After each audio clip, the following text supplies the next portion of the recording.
करते हुए जो पीसीसी चीफ का बयान आया उसके बाद कई जगह धरने प्रदर्शन भी हो रहे हैं। लोग कह रहे हैं कि क्या ये कहीं किसी को उकसाने की साजिश तो या प्रयास तो नहीं है? देखिए, मैंने पूर्व में भी कहा है, पहले बात तो उस बात को पुनः समझने की आवश्यकता है। मैंने जो कहा है वो ये कहा है कि इस समय माइकों का साउंड बढ़ता जा रहा है, उसका वॉल्यूम बढ़ाया जा रहा है। जिन क्षेत्रों में एग्ज़ाम चल रहे हैं, स्कूल है, अस्पताल है, एग्ज़ाम सेंटर हैं, साथ ही कुछ माताएं बहनें कहीं बीमार हैं या किसी को माइग्रेन से संबंधित कोई समस्या है, उनकी हमारे पास में 50-60 शिकायत आई है। एक शिकायत रामपुरा डाबड़ी से आई है कि रात को 2 बजे माइक चला दिया जाता है, और 1-2 कॉलोनियों से शिकायत आई है कि माइक को साइकिल पे रख के आदमी कॉलोनी में घूम रहा है, कोई कमर पे लटका के घूम रहा है और वो कह रहा है रात को 2 बजे कह रहा है जाग जाओ। तो जो लोग सोना चाहते हैं वो क्यों जाग जाएं?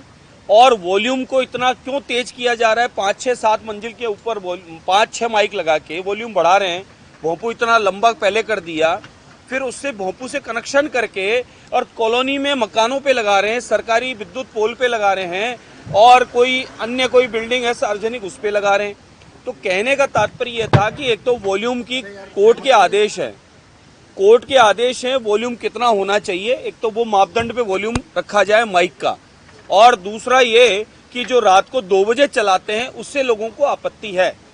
सुबह 5 बजे का है तो ठीक है, लेकिन 2 बजे जग जाओ, 2 बजे क्यों जाग जाओ? इसलिए ये आपत्तियां आई। तो हमने कहा है कि वॉल्यूम सरकार के मापदंड नियम जो है, कानून के नियम है, कोर्ट का आदेश है, उसको पालन करे। हम यूपी की तरह, एमपी की तरह नहीं कह रहे कि माइक को समेट के घर रख दो। यूपी एमपी में तो माइक को समेट दिया गया है और समेट के रख दिया गया है। हम तो निवेदन कर रहे हैं कि इतने सारे माइक, लगभग मेरी विधानसभा में 160 से 65 से ऊपर ये पूजा स्थल है, जिस पर मस्जिद जिसे बोलते हैं, वहां पर माइक है, और 50-60 और लग गए। तो ये कितना शोर होता होगा आप समझे। पॉल्यूशन एक प्रकार का बताया गया है। तो हमने खाली कहा है कि एक निर्धारित कर दें।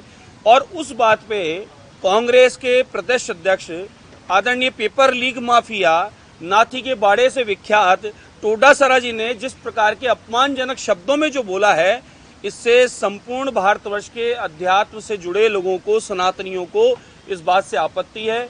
मुझे भी आपत्ति है, मुझे भी इस बात का दुख हुआ कि उन्होंने गलत बोला। ऐसे व्यक्ति को माफी मांगनी चाहिए और दोबारा ऐसे शब्द न बोलें, ये ध्यान रखे। यही टोडासरा जी ने सदन के भीतर आदरणीय स्पीकर महोदय के लिए अपमानजनक शब्द बोला और ऊपर टेबल पे चढ़ने का प्रयास किया, और मेरी जूती माफी नहीं मांगे, इस प्रकार के शब्द, यानी जूतों से आप सदन के अंदर स्पीकर को आप संबोधन दे रहे हैं, शर्म आनी चाहिए। उसके बाद दूसरी बार फिर ये, यानी ऐसे शब्द बोलने का इनका स्वभाव है, चाल चरित्र है, और कांग्रेस की रीति नीति है, और सनातन विरोधी हैं, ये हम सबको पता है। इनके पूर्वजों का इतिहास देख लो। गौ माता के लिए संत दिल्ली में बैठे थे, उनका अधिकार था आंदोलन करना, गौ हत्या को बचाने के लिए। इन्होंने गोलियां चलवाई संतों के ऊपर।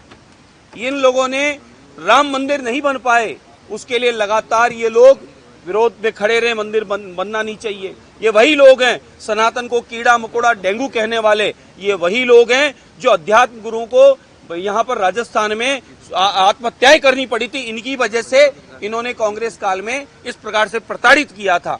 ये संतों के, सनातन के, भारत की रीति रिवाज के, भारत की संस्कृति के ये खिलाफ लोग हैं। इसलिए ये बार बार ऐसा बताते हैं अपमानजनक शब्द बोलकर कि हम भारत के अध्यात्म के खिलाफ हैं, ये प्रतीत होता है मुझे। इसलिए पूरे राजस्थान में, एमपी में, हरियाणा में, जहां जहां से मेरे पास सोशल मीडिया के द्वारा सूचना आई है, वीडियो आए हैं, पत्र पत्रिकाओं के माध्यम से सूचना आई है कि पूरे भारतवर्ष में जगह जगह टोडासरा के कांग्रेस के खिलाफ धरने प्रदर्शन लोग कर रहे हैं। वो इसलिए कर रहे हैं कि इन्होंने अपमानजनक शब्द एक अध्यात्मिक व्यक्तित्व को कहा, तो ये माने पूरे अध्यात्म का, सनातन का और भारत के संतों का अपमान किया है। इसलिए मैं कड़े शब्दों में निंदा करता हूं और टोडासरा को माफी मांगनी पड़ेगी।